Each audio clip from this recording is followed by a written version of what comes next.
Ward by J.C. McRae. A production by Parahuman Audio. Performed by a cast of fans and volunteers. Please visit parahumanaudio.com to learn more.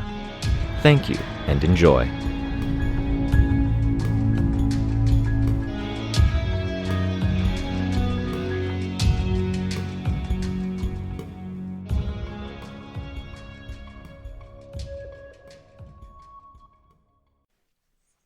Arc 7, Torch, Chapter 5. I don't know how I'm going to help these guys, Jessica. I found myself actually hesitating before approaching Sveta, Tristan, and Chris. The group had lost 2 of its members and its mentor in a matter of 9 days. Kenzie was missing, I noted. She was always early, barring extraordinary event. Worrying when she was first or tied for first place among those I was most concerned about, she had just lost her friend, or whatever it was that Ashley was to her. Hard to pin down. That was the first half of it. The second half was the underlying threat within this group that Jessica had been so concerned about. What do I even do? The big question mark-shaped space where Kenzie was supposed to be was enough for me to get over my hesitation. They were standing at the top of a set of concrete stairs. The stairs were supposed to lead up to a shopping center, the sort of building that had a mall on the ground floor and in the basement, and offices for the second floor and above. It had been looted on a prior occasion, and now the doors and display windows were boarded up, shutters closed where the shutters were intact. Sveta had started painting her body again, now that the court proceedings were done. Forest green again, with teal blues for the select details and animals. It was only partial, and she used the negative, unpainted space in a neat way, with a mandala or kaleidoscope pattern to what was painted and what wasn't. Her top was another of the simple tops with knots at each shoulder and below each armpit. There was a navy blue base to the cloth and more teal for the lettering around an anchor design. Her pants looked like sweats. Her feet were bare, being only the prosthetic feet, and I could see where the tops of the feet were painted, the toes left alone.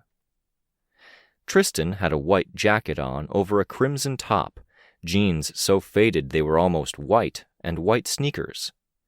He hadn't found the time to apply more paint to his hair, it seemed, and he hadn't shaved. I could see the faint shadow even from a distance. And Chris was very much Chris. His hood was up, and his hoodie zipped up all the way.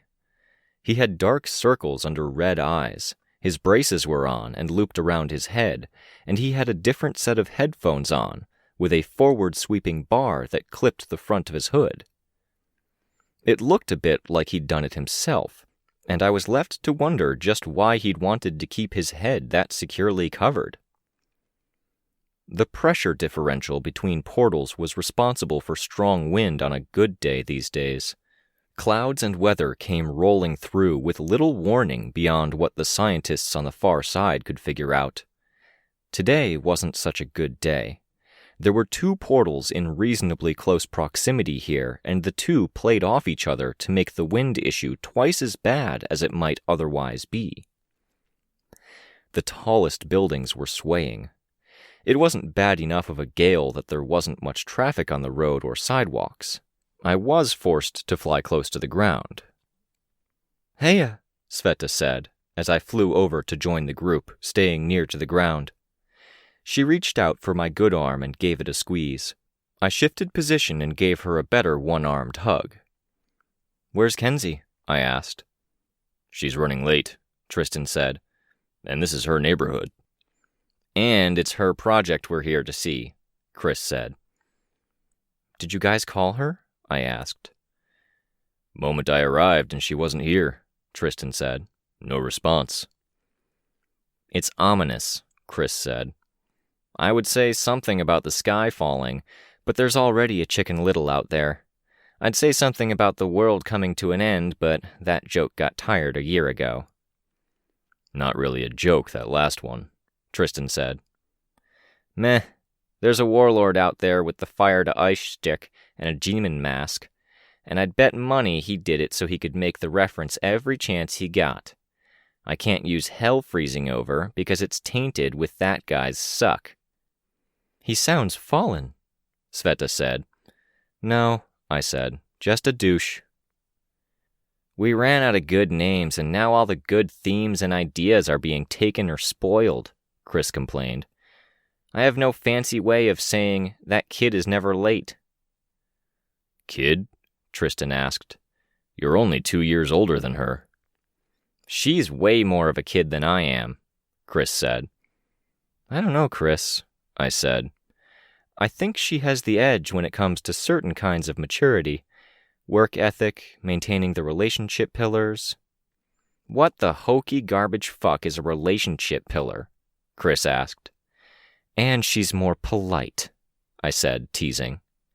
"The pillars are honesty, trust, respect, caring, sharing." Chris withered like he was in physical pain, a vampire exposed to the cross, hissing through his teeth and braces. "She's pretty on the ball with that stuff," I said. I craned my head and flew up until my feet were just above the others' heads so I could try to spot Kenzie. Chris continued hissing. He was very good at his inhuman sounds. He stopped hissing to say, "I regret asking. I miss Ashley and Rein already. Without them to balance out the group, we're going to end up getting back together as Team Caramel Friendship with tramp stamps like the Love Bugs have." "I hate that term," Tristan said. "Tramp stamp." "It's a label for a reason," Chris said. "I had a crush on a guy in high school who had a lower back tattoo, and he wasn't a tramp," Tristan said. "It gets me when I think of that term getting thrown around and an awesome guy getting shit because of it." "He should have paid more attention then," Chris said. "His fault."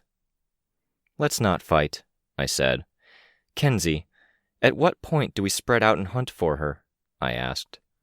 "Soon," Tristan said. "I thought we'd give her 10 minutes, and that was 4 minutes ago." There was a pause.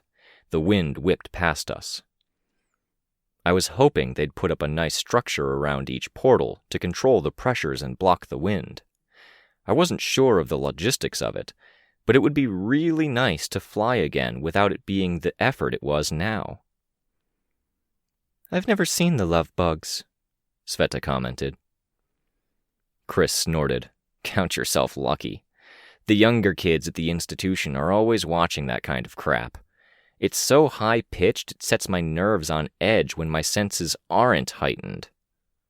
"Are the Love Bugs the ones with sayings and puns around their symbols, like scroll work on a coat of arms?"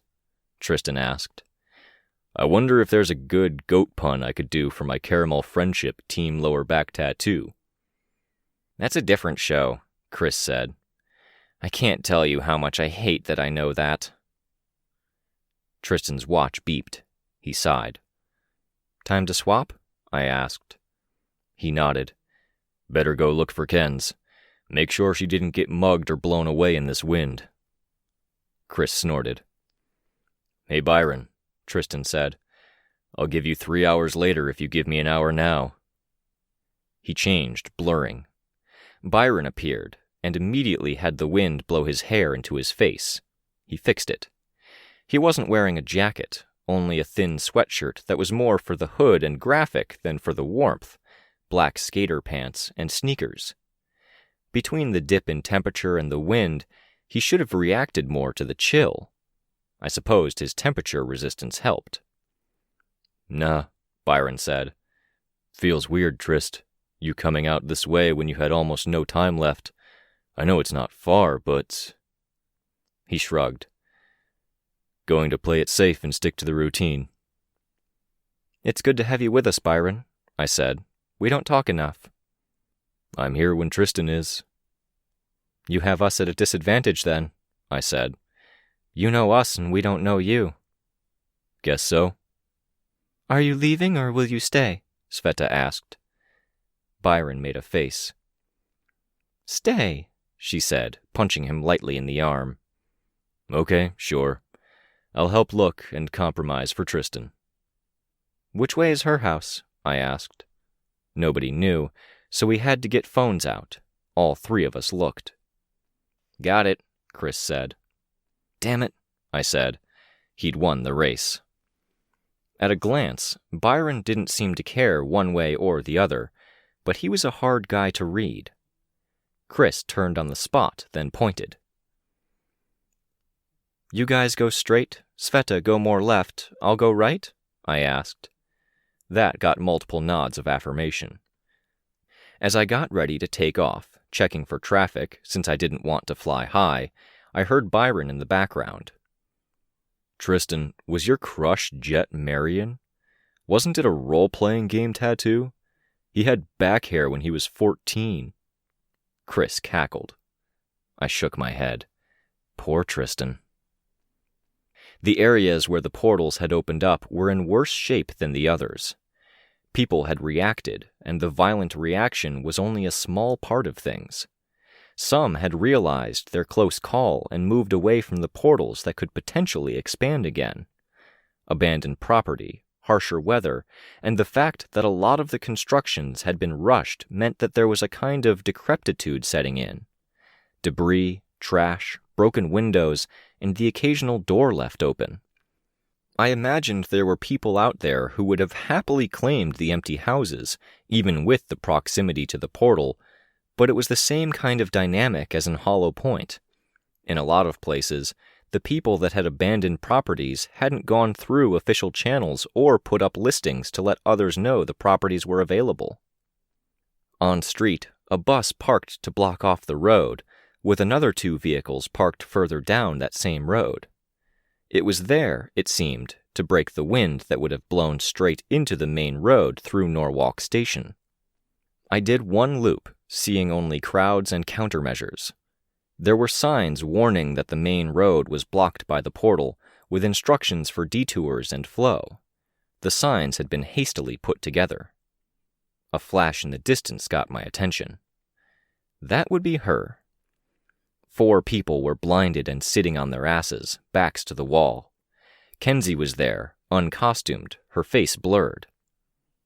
"Everything okay?" I asked. The blur faded away and Kenzie smiled. "I'm good, except I've been waiting way too long." "We'll talk about that in a second. Who are these guys?" "I'm blind," one shouted. "New person, help!" "They wanted what I was carrying, and I said no. They insisted. I shot him. I set it to a 2.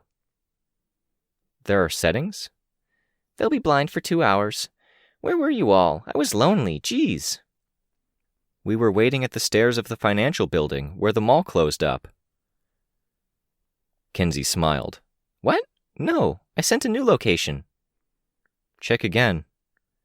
She did, fishing out her phone. "Don't try running just because I'm not looking or aiming at you." She fiddled with her phone.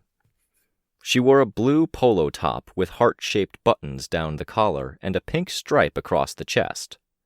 She had a pink shirt, blue leggings, and an hourglass hairpin. Her eye hook extended out from her belt, and she had her flash gun dangling from her pinky. The box she'd brought for the day was sitting beside her. It was just large enough that I imagined it had to be inconvenient. Larger than a backpack, just broad and tall enough that holding by the handles on either side had to be a pain. Kenzie wasn't fully grown, either. The box had been painted to match her outfit, it seemed. 2 triangles with one point touching formed an hourglass shape, and that shape repeated across the box, from a predominantly pink hue at one corner to a deeper blue at the opposite corner. "I like the color matching," I said. "My outfit?" she asked, typing at her phone. She smiled. "They were my back-to-school clothes. I like them." I tried my phone, sending a message to the others to let them know where we were. I saw the tiny red warning icon on each text message I sent. "My messages aren't going through." "That's what's going on," Kenzie said. One of the thugs who'd tried to rob Kenzie lurched to his feet, then ran, blind, down the street. "Cell towers might be struggling," I said, while I kept an eye on the guy. Kenzie didn't look up from her phone, but her eye hook turned to track the runner. The guy didn't run in a straight line, and as he veered, he ran straight into a pile of trash, tripping head over heels. The others who remained looked alarmed at the noise that caused. "What the hell are you guys doing mugging a kid?" "We weren't mugging her, we were questioning her." "And demanding my box," Kenzie said. "There's so much going wrong. You mentioned the cell towers. That's been breaking as fast as we fix it. The power's fucked, and we're getting blackouts, and some food that was supposed to be delivered wasn't. Now some kid turns up with suspicious stuff?" I looked at Kenzie. She shrugged, saying, "The power outages aren't that bad. I don't know about the other stuff. Looks like the cell towers are off. I connected online, though. I'm stealing someone's internet." "Their story doesn't jar with what they said to you?" I asked. "No, but if they were telling the truth, then they were major jerkasses about it." "We heard the portal was broken by a group of people. We're keeping an eye out. Neighborhood watch thing." "You ignored a bunch of other people and came after me instead," Kenzie said. "Is it because I'm a kid?" "You were carrying a weird, colorful thing." "Weird thing aside," I said, I mean, come on, guys. She's got to be the least threatening person you'll run into in the next while. She's, 5 feet tall and 90 pounds? "Close. 81¼ pounds, Kenzie whispered. 4 feet 10½ inches, but thank you for thinking I'm bigger and taller. I'm flattered." "You can't know," the guy said. "Maybe they got away with it because they were kids. Parahumans are dangerous. They could be anywhere." Another of the guys said, "Young ones are more dangerous if anything. They don't have the impulse control." "Even if that was eerily accurate and true, you guys were nasty about it," Kenzie said. "That wasn't okay." "Fuck," one said under his breath. The guy who'd tripped over the trash hadn't quite found his feet. He tripped over the trash he'd knocked out of the pile, falling again. I walked over to him, grabbed him by the scruff, and dragged him back to the others. Kenzie had approached too, but it wasn't to help the guy. She used her eye hook to pick up the trash. "We were the ones who helped stop the portal thing from being worse, you dingbats," I said. "Do you want to make this a thing, look-see? We could arrest them." "Nah, I think they learned not to mug potential capes, and to be nicer, right? Don't call people names or go straight to being rough." "Not mugging," the guy I'd just brought back to his friends said. "We were investigating and looking out for trouble." "I'm trying to be nice," she said. "You keep arguing points or swearing instead of saying sorry. Maybe we should call the police after all." For all the good that'll do. The men gave their apologies in near unison. Kenzie nodded, satisfied. Her face and hair briefly went blurry again as someone drove past. "Do you guys have a number I can try calling?" I asked. "Or an email we can send? We'll call someone to pick you up. You'll get your eyes back in 2 hours." They gave me an email. Kenzie sent the message to the families of the blinded men. "I asked before," I said, my voice quiet. "Are you okay? With Ashley's pre-court proceeding not going well, same for Rein, the group being in a weird place, how are you holding up?" "I'm holding," Kenzie said, smiling. "Ashley told me to be tough, so I'm being tough. I'm focusing more on my stuff, but it's a good distraction." "You're sleeping okay? Eating okay?" "Not sleeping, but nothing too bad. I'm staying up until midnight, sometimes 1 or 2 in the morning, working on stuff like my box here. I was working on Tristan and Byron's thing, too. I have some stuff that has a 1% chance of working, max, and it would be video only if it worked, but it would maybe let us see Byron while Tristan is out and vice versa." "Eating?" "Eating! That reminds me. Do you want to come over sometime soon?" "I'll answer your question if you answer mine." "I eat 3 regulars. My parents were always very big on sitting down and eating as a family. Unless it's an emergency, I don't miss dinner." I'd told myself I wanted to check on them. This worked. I could remember how horrified the others had been at the prospect of my going over to her place for dinner, but this seemed important. Then yes, I'll come over. Tonight or tomorrow? Do you have a preference for what to eat? Sure, and no preference for day or food. Just let me know and double-check that the message got through. I don't want to miss this because of a missed message. Will do, she replied, with all of the seriousness she would have shown if she were receiving a field order. I've got to say, it's concerning if people are reading this failure of infrastructure as sabotage. For sure. Our guys showed up around the same time the vigilantes' backup did. We left them to their backup with a brief explanation, then walked in the direction of Sveta, Chris, and Byron. Because the box was heavy-ish and I only had the one hand, I took one handle and Kenzie took the other. We explained in brief. Your dad didn't give you a ride? Byron asked. He's busy with stuff. His work isn't doing so great right now, she said. My mom wants to move, but can't find a good place to go. I'm not too bothered. You brought a thing? Chris asked. Kenzie gave her box a pat. We don't have far to go. At first I thought we'd use the abandoned shopping center, but I think we'll get better results at this place. It's managed by a real estate company that's rivals with my dad's. We kind of have to break in. Sweet, Chris said. Not sweet, Byron said. Concerning. Concerning on multiple fronts, I agreed. Can you go with me on this? She asked. It's a good location, not too much noise, I think, and I'm super duper 80, 70, maybe 60% sure this is going to be totally worth it. What are you up to? I asked. Nothing. Field test. It's hard to get optimal conditions, targets, and stuff. I still need to fine-tune. She's up to something, Byron said. No. Yes, but not in a bad way. Kenzie, Sveta said, what are you doing? Please.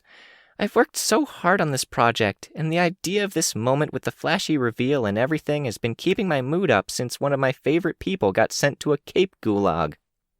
It's a block of buildings in an isolated area with heavy supervision, limited time outdoors, and explosive trans-dimensional ankle monitors, I said. It's not that uncomfortable. Has to have slave labor to be a gulag, Chris said. Kenzie tried her best puppy dog eyes. If we caved to this, what kind of precedent would we be setting? Sveta asked. It's not even good puppy dog eyes, compared to what you could really do, I said. At least step up your game. Give us a quivering lip, change your posture, here, like this. I adjusted her stance, having her draw her shoulders together, hands clasped in front of her. I changed the angle of her chin. Kenzie made her lip quiver, then said, This could be the last thing we do as a team. I shook my head. Too much. BS, by the way, because we're more likely to fizzle out than just stop today. Unless this is a huge fuck-up, Chris said. Try harder. It's illegal, Byron said. Her composure broke. Come on! It's too much, and it's not enough, and it's illegal. Cut me some slack. You know I'd do something quasi-illegal for any and all of you any time. That's not a good thing, Sveta said. It's also fully illegal, not quasi-illegal, Byron pointed out. Breaking and entering, criminal trespass. But it is a good thing, right? Kenzie asked. Actually, it's very much a good thing, because you're good guys. You wouldn't ask me unless you thought it was for the greater good, and I'm asking you because I think this is for the greater good. I'm asking for the benefit of a doubt. I have so many doubts when it comes to you, Chris said. Ha ha, Kenzie said, smirking. Keep teasing. I bet I can shoot you at least 3 times and give you a wedgie with my eye hook before you can transform. You're only proving my point. Kenzie, I said, you can't hold back on this for dramatic potential when it's illegal. Dish. She fidgeted. I think I found something. I want to see with my cameras, and I want you guys to be a part of it. If you aren't, then I might not be able to explain it after. I looked at the others. It might be big, Kenzie said. You're, how did you put it? Mostly 60% sure it's maybe totally worth it? I asked. Something like that. 57% sure. All right, I said. I'll try this. If the others don't want to, I'm willing to risk it, since I have people I can ask for help. I'll come, Sveta said. I was good to go at the start, Chris said. I was less convinced the more you talked, Kens. Ha ha. I'll hang back, Byron said. He was the only one to duck out. He followed us up until we reached the destination, and then went for a walk around the block. The building was a nice place, with brass-capped white pillars at the outside. It looked like a hotel, stately, but there was no sign of any occupancy, and the wear and tear of age that I'd noted earlier seemed to have caught the outside, leaving it dusty and plastered with a few pieces of trash that had blown up against the building face and then stuck there with residual grime, dust, and rain. This place has a keypad lock, Kenzie said. I was thinking of the shopping center. That would work too, but getting inside would be hard. Instead... She slapped a box the size of a smartphone onto the side of the front door keypad, tapped it once, and then pushed the door open. It's concerning just how naturally you did that, I said. Psh! I helped her lift the box. What's concerning is that she probably spent 4 hours building that instead of looking up one of the thousands of tutorials online on how to break a keypad lock, Chris said. 1.5 hours, thank you very much. Except it was closer to 3 because I was splitting my attention between watching television, homework, and building that. So, pretty close to 4 hours then? Or are you doing that thing where you took 3 hours to get it technically finished and another half hour to build a nice case that matched the outfit you were going to wear today? Kenzie sighed. Or was it 45 minutes? Was it an actual hour? Was I actually right on the nose with my guess about it taking 4 hours total? It was 20 minutes to build the case, you booger. I made resin and glassworking machines since I like my work to look nice and I make a lot of lenses. It cut down on the time, even if it wastes material if I'm not paying attention. I was close, he gloated. You were sorta close, you booger. Sveta let her hand drop to the floor. She brought it back up, a cigarette butt clasped between 2 fingers. People have been here, I said. They might still be here, Sveta said. Kenzie said. She consulted her phone. This way. This way was to the penthouse, which took up the entirety of the 4th floor. The stately, crimson carpet, white pillar look was in full force for the open concept room. The window was open, and the fierce wind blew the sheer curtains into the room. Even the heavier crimson velvet curtains were moving. Cigarettes littered the floor by the window. The wind had blown them and the ash across the floor, and moisture or humidity had given the cigarettes and their ash enough dampness to run and stain the tiled floor beneath them. Kenzie indicated for the box to go down. We eased it to the floor. I hope this works, she said. She traced her finger along the pattern at the top of the box, zigzagging across the surface. Colored particles, each spherical and about an inch across, began to fill the room. It was seemingly random at first, but slowly patterns began to emerge. So, my focus is on space, not time, and this is wonky, she said. So, initial capture is going to be all impressions since the date I specified. Each figure was a smear that filled the room to the point things got dark. Skin tone spheres began to cluster into groupings that looked like faces, but where one person walked across the room, every space that their face had occupied began to get the dots. The room filled to the point that it began to get dark. The faint ambient glow of each dot became more apparent. This is messy, Chris said. Yep. Finer dots began to appear, piercing the larger ones and replacing them in clusters. It took minutes, and I was reminded of using the internet in recent months, when the servers were first going online. Each image load had taken 12 passes, each pass taking a minute or two. It wasn't only resolution that mattered, though. Each person had been in the room for extended periods of time, and each one was a smear of every action and movement they'd taken while in the space. I folded my arms, walking around and through images, looking for ones where a face stuck out without smearing one way or the other. "Color isn't accurate, by the way," Kenzie said. "Good to know," I said. One face, a woman, strawberry blonde with one tattooed arm. I could see the impression she'd left where she had slept on the edge of the bed, but had climbed off the bed on the opposite side. I could see other activity with a lot of flesh tones. Going by profile, there were 2 men, and there was another woman who wasn't present much. "And resolution is as good as it's going to get," Kenzie said. "But some are sharper than others, where one person or thing was still for a very long time. Sleeping faces and such." I peered down at the sleeping face of the woman. "Who are these guys?" I asked. "Give me 5-10 minutes, maybe 15 or 20. I want to sweep and see what we can pick up." Thin lines that formed cubes began to dance around the room, seemingly at random. Where each cube touched a face, they began to roll along the track formed by each blurry caterpillar of merged images, pausing now and again. There was one, however, that wasn't looking for faces. It moved along the chest of dressers, pausing on the Bible that lay on one shelf. It went over to the television, then the VCR. The longer it wandered, the more frantic and jerky it seemed to get. It settled on the box Kenzie and I had hauled into the room.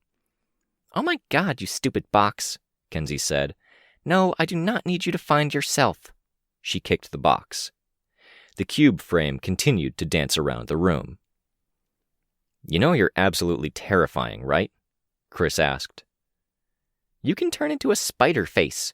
You can turn into a blob of brain tissue and tentacles. You have a rage form," Kenzie said. "And yet you're way scarier than I am."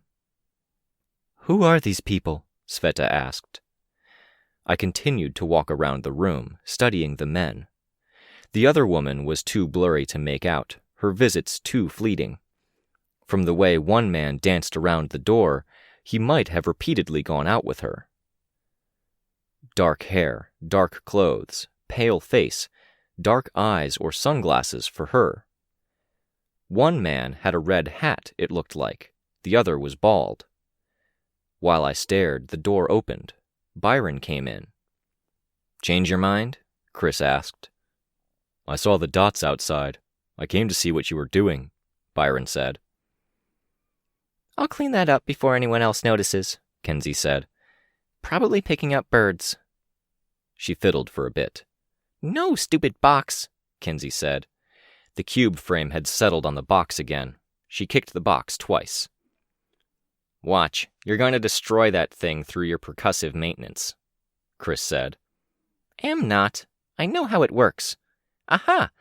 Thank you, box." The cube frame had settled on the table by the window. A silver and black smear covered most of the table.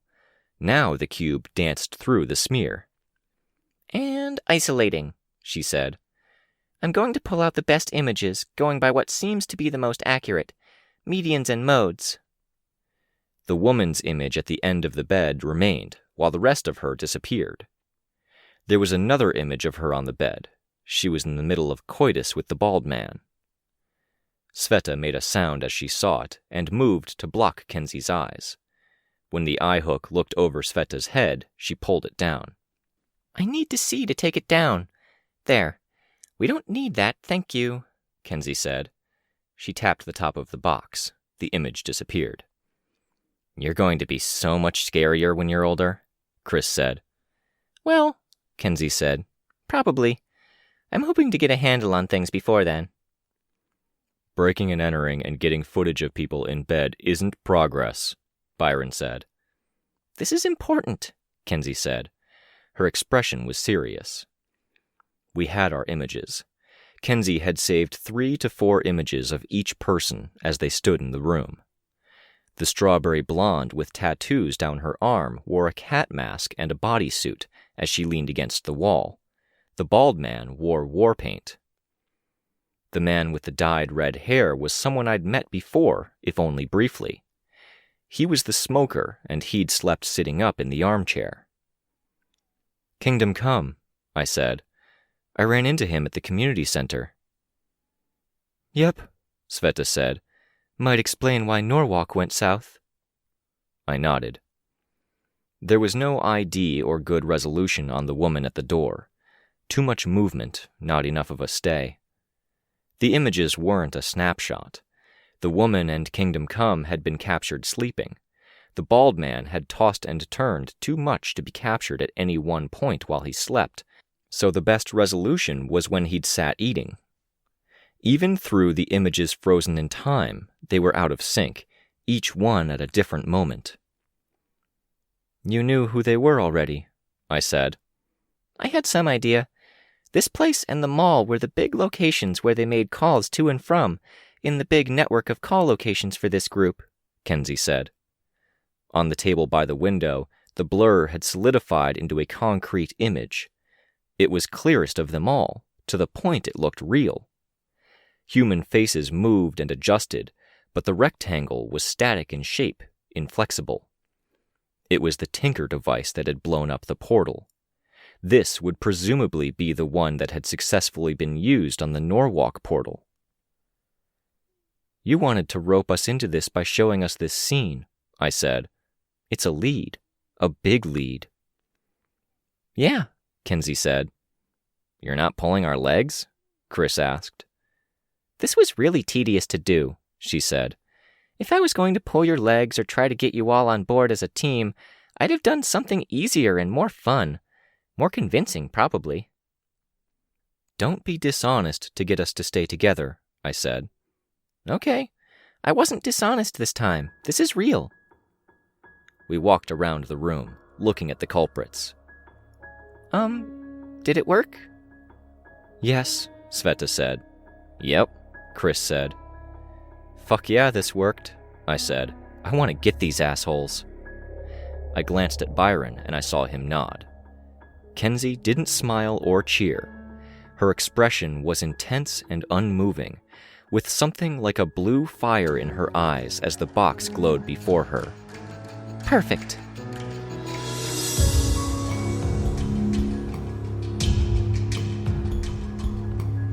This was a production of Ward by Parahuman Audio. Ward and the Parahuman stories are written and owned by J.C. McCrae. You can find the original text and support the author at parahumans.net. For more of the Ward audiobook, as well as other community works, please visit parahumanaudio.com. Music for this chapter was by Evan Witt. Find out more at wittynotes.com. Editing by SamuraiBuko. Narration by Robert Rein Ramsay. Find more of their work at our website. Thank you for listening.